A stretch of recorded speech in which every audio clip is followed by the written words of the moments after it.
नमस्कार, स्वागत है आपका। मैं हूं आपके साथ सुमित सुभाष गुप्ता। आप देख रहे हैं दो का दम। सबसे पहले बात कल आने वाले बजट की। जयपुर से बड़ी खबर, कल प्रदेश का बजट आएगा। उप मुख्यमंत्री दिया कुमारी बजट प्रस्तुत करेंगी। इससे पहले डिप्टी सीएम ने बजट को अंतिम रूप दिया। विधानसभा में वित्तीय वर्ष 2026-27 का बजट कल पेश किया जाएगा। दिया कुमारी बुधवार सुबह 11 बजे विधानसभा में बजट प्रस्तुत करेंगी। उप मुख्यमंत्री ने मंगलवार को वित्तीय वर्ष 2026-27 के बजट को अंतिम रूप दिया।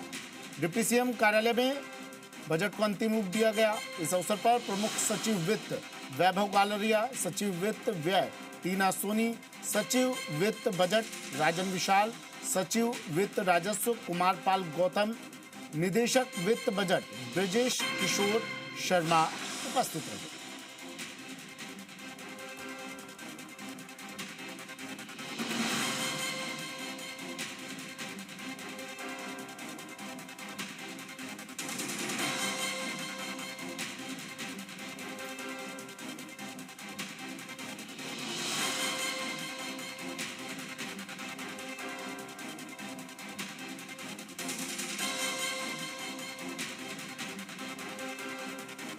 सुबह 11 बजे विधानसभा में बजट पेश किया जाएगा। प्रमुख सचिव वित्त वैभव गालरिया इस दौरान मौजूद रहे। आज जब बजट को अंतिम रूप दिया गया, उससे पहले कल प्रदेश का बजट आएगा। ये एक्सक्लूसिव तस्वीरें आपकी टीवी स्क्रीन पर। ये पूरी टीम जिसने पूरा बजट तैयार किया और अब ये बजट कल आपके सामने होगा।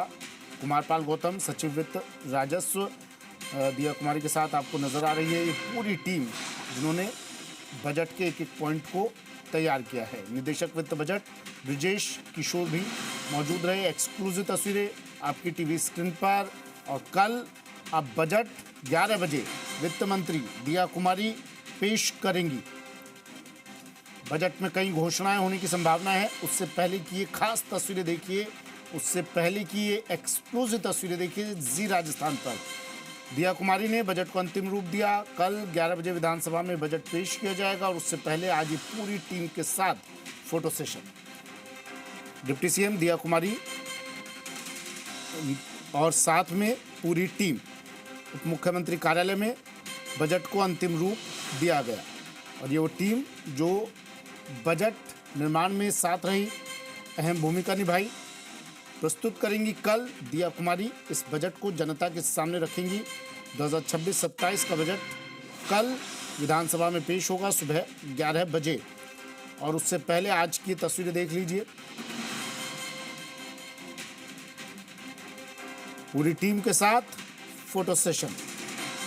विष्णु शर्मा मेरे सहयोगी फोन लाइन पर जुड़ गए हैं। विष्णु, कल बजट पेश होना है, उससे पहले प्रमुख सचिव वित्त वैभव गालरिया की मौजूदगी में बजट तैयार किया गया, अंतिम रूप दिया गया और फोटो सेशन हुआ। ये तस्वीरें भी दिखा रहे हैं हम, एक्सक्लूसिव तस्वीरें। विष्णु सुमित, बहुत बड़ा महत्वपूर्ण है। आज बजट पेश किया गया। 2026-27 की जो राज्य की उम्मीदें हैं, या कह सकते हैं कि राज्य सरकार, जो राज्य की जनता है उसकी उम्मीदें, आज यहाँ पूरी अंतिम रूप उन उम्मीदों को दिया गया है।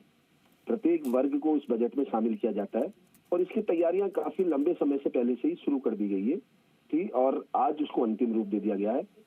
उप मुख्यमंत्री दिया कुमारी जो वित्त मंत्री है राज्य की, वो उनके कार्यालय में आज इसको अंतिम रूप दिया गया, यानी फाइनलाइज कर दिया गया पूरे बजट को। और अब जो अधिकारी हैं जिन्होंने पूरी मेहनत के साथ इस पूरे बजट को तैयार किया गया, क्या घोषणाएं शामिल करनी है, किस वर्ग के लिए मुफीद घोषणाएं होगी, वो तमाम बातें यहाँ की राज्य का जो आर्थिक पक्ष है उसको ध्यान में रखते हुए ये घोषणाएं शामिल की गई।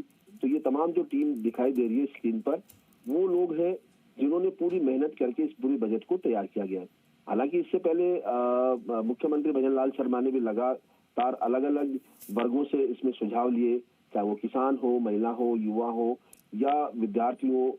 इसके अलावा अन्य जो वर्ग हैं उनसे खुद मुख्यमंत्री ने बैठकर, व्यापारी हो, उन तमाम वर्गों से बैठकर यहाँ पर चर्चा की और उनके सुझाव लिए और उस सुझावों के आधार पर ये बजट की जो तैयार हुआ है बजट भाषण, उसमें पूरे कल उम्मीदें वो दिखाई देगी। कल ठीक 11 बजे विधानसभा में उप मुख्यमंत्री दिया कुमारी बजट भाषण पढ़ेंगी। राज्य के वित्त मंत्री भी हैं, वो भाषण इसको जो है लोगों की उम्मीदें हैं वो विधानसभा में रखेगी। और उसके बाद जब बजट चलेगा तो उस दौरान तमाम लोगों की धड़कनें केवल इस ओर टिकी रहेगी कि उनके लिए क्या इस पिटारे में रहेगा, या इस पिटारे में क्या रहेगा, उनकी उम्मीदें कितनी पूरा हो पाती है, ये कल रहेगा। इससे पहले लगातार जो अंतिम हस्ताक्षर है इस पूरे बजट पर आप देख सकते हैं वो उन्होंने किया है। और उसके बाद अब ये एक तरह से पेटी पैक हो गया और उसके बाद इस पे अंतिम रूप जो है वो दे दिया गया और मुख्यमंत्री को भी दिखाने की व्यवस्था होती है वो देख लेंगे। और उसके बाद कल सुबह ठीक 11 बजे वहीं विधानसभा में ये बजट की कॉपी खुलेगी और उसके बाद बजट भाषण उप मुख्यमंत्री दिया कुमारी पढ़ेंगी। क्योंकि ये 2026-27 यानी अगला जो वित्तीय वर्ष है उस वित्तीय वर्ष में जो राज्य सरकार की पूरी वित्तीय संभावनाएं हैं, या यूं कह सकते हैं कि पूरा लेखा जोखा है, वो इसमें शामिल किया गया है। कितना बजट यहाँ पर सालाना होगा, कितना खर्च होगा, कितनी आमद होगी, तमाम बातें इसमें भी शामिल की गई है। इसके अलावा यहाँ घोषणाएं जो है हर वर्ग के लिए अलग अलग डिपार्टमेंट्स की जो घोषणाएं हैं वो इसमें शामिल की गई है। वो बाकायदा 19 डिपार्टमेंट के हिसाब से दी जाएगी कि कृषि में कितना होगा, रोड सड़क परिवहन मंत्रालय में कितना होगा, पुलिस पर कितना होगा, नागरिक सुरक्षा पर कितना खर्च किया जाएगा, या क्या घोषणाएं होगी, जो नई चीजें जो सौगातें हैं वो क्या रहेगी, ये तमाम इस बारे में होगी। जो अलग अलग वर्ग है, सामाजिक न्याय अधिकारिता विभाग में क्या रहेगा, और ये बातें इस पूरे बजट में दी गई है और उन्हीं को लेकर ये पूरी जो तैयारी है वो की गई थी। और इसमें क्योंकि अलग अलग स्कीमें आएगी, नई स्कीमें, चाहे वो महिला हो, युवा हो या किसान हो, उनके लिए जो नई जो खास स्कीमें अगर सरकार ने बनाई है तो वो इसमें कल जनता के सामने आएगी कि किस तरह से वो उनके लिए ये बजट उपयोगी रहने वाला है। सरकार और जो है सुबह ठीक 11 बजे जब विधानसभा में बजट का भाषण होगा तो उसमें शुरुआत होगी वो इस तरह से होगी कि बजट की जो चीजें हैं वो एक एक करके जनता के सामने आएगी। अलग अलग विभाग है उनकी जो बातें हैं वो यहाँ पर इसमें रखी जाएगी। और इससे पहले जो अंतिम रूप दिया गया तो उसमें तमाम जो अधिकारी जो भी आपने बताए कि वैभव गैलेरिया हैं, प्रमुख सचिव हैं वित्त विभाग के, वो इस पूरे बजट के मेन हीरो कह सकते हैं। उसके अलावा सचिव है जो टीना सोनी वो थे इसमें, राजन विशाल और कुमारपाल गौतम और ब्रजेश किशोर शर्मा वो इसमें उपस्थित रहे। और उन्होंने पूरे जो बजट की एक एक बारीकी से तैयार किया, यानी सरकार का जो विजन है राजस्थान, विकसित राजस्थान के लिए, उसमें इस बजट में दिखाई देगा कि किस तरह से सरकार इसको आगे बढ़ती है विकास के पथ पर, वो यहाँ इस बजट में दिखाई देगा। जी, जो उम्मीदें हैं विष्णु, जो तस्वीरें हम दिखा रहे हैं, एक्सक्लूसिव तस्वीरें वित्त मंत्री के साथ पूरी टीम की, क्या इन चेहरों को देखकर ये माना जाए, प्रदेश की जनता इस वक्त जी राजस्थान देख रही है और एक्सप्रेशन इनके देख रही है, वो क्या इन एक्सप्रेशंस को पढ़कर ये माना जाए कि जो उम्मीदें प्रदेश की जनता ने लगा रखी है वित्त मंत्री से, कल वो पूरी होने जा रही है, चाहे वो युवाओं की हो, महिलाओं की हो, किसानों की हो?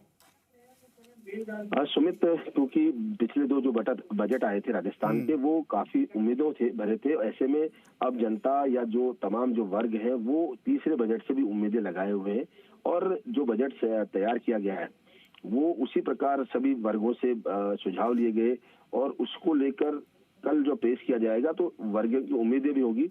हालांकि ये कहा जा सकता है कि कुछ वर्ग है जिनकी उम्मीदें पूरी होगी, कुछ की उम्मीदें टूट भी सकती है, लेकिन सरकार पूरा विजन, जो पूरा फोकस है वो राजस्थान के विकास को लेकर, राजस्थान की प्रगति को लेकर इस बजट में समाहित किया गया है। क्योंकि सरकार कई दिनों की मेहनत का ये परिणाम है कि ये जो बजट है वो फाइनलाइज किया गया है। और उस बजट में जो आगे संभावनाएं है, किस वर्ग को क्या मिलने वाला है, ये कल होगा। लेकिन उम्मीदें सबकी, तमाम वर्ग हैं उनकी उम्मीदें हैं कि उनके लिए कोई ना कहीं ना कुछ इस पिटारे में होगा जो वो इस और उम्मीद लगाए बैठे हैं। जी, कई चीजें ऐसी हैं विष्णु जिसको लेकर खास जोर रहने वाला है और ये बात हम लगातार कर भी रहे हैं, और उसमें से एक है रोजगार की बात, क्योंकि हमने इसको लेकर पिछले दिनों देखा भी, युवाओं की बात, जिस तरह से पेपर लीक हुए, जिस तरह से उनके रोजगार पर कुठाराघात हुआ, जिस तरह से पिछली सरकारों के दौरान कुछ बेरोजगारी बढ़ी, युवा सड़कों पर आए, क्या उसको लेकर खास फोकस रहेगा इस बजट में, रह सकता है? सुमित, क्योंकि जैसा कहा कि बजट सरकार के जो विजन है उसको परिलक्षित करेगा। सरकार शुरुआत में कहते आई है कि युवाओं के लिए वो रोजगार के जो साधन है वो लगातार उपलब्ध करती आई है। और उन्होंने जो नौकरियां हैं वो 1 लाख नौकरियों का जो कैलेंडर जारी किया है, अभी पिछले दिनों मुख्यमंत्री भजनलाल शर्मा ने, वो उसका परिलक्षण इसमें होगा, उनका जिक्र जरूर होगा। इसके अलावा रोजगार सृजन होंगे, किन योजनाओं के माध्यम से कितना रोजगार मिलने वाला है, चाहे वो विभिन्न जो कंपनियां आ रही है, सोलर क्षेत्र में आ रही हो, ऊर्जा के क्षेत्र में आ रही हो, या और अन्य विभिन्न जो विभाग हैं उनके क्षेत्रों में जो कंपनियां आ रही है, या नए उद्योग या नए जो योजनाएं लाई जा रही है, उसमें कितना कितना लोगों को रोजगार मिलेगा, वो भी इसका उल्लेख होगा। क्योंकि सरकार ने 5 साल में 4 लाख नौकरियों के अलावा 10 लाख यानी 6 लाख और रोजगार देने की बात कही है, तो वो उसका विजन भी इसमें होगा बेरोजगारों के लिए। तो एक उम्मीद भरा बजट होगा। चलिए, शुक्रिया विष्णु तमाम जानकारी के लिए।